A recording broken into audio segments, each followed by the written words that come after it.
And let's remember in this context that deployment of policy instruments are not just in terms of rate and stance. There are other ways of dealing with it. We have done a bit with regard to the incremental CRR today. The third point is with regard to incremental CRR. This was considered necessary in the background of the liquidity overhang.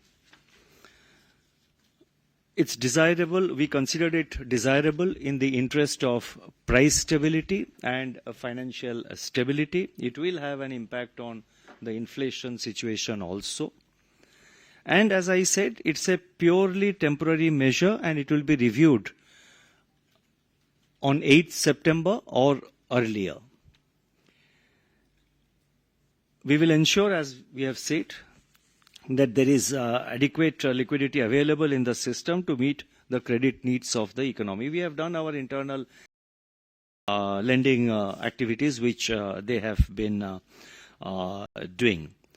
And let me also add that we are sensitive to the cash requirements ahead of the festival season, which should be kicking in, let's say, in the latter part of September or early October. On the liquidity situation, let me add that there are at times pressures on liquidity due to overall there is surplus because of, particularly because of the withdrawal of 2,000 rupee banknotes, with 87% of it coming as bank deposits. So obviously there is a there is a liquidity overhang, there is a liquidity excess that had to be dealt with.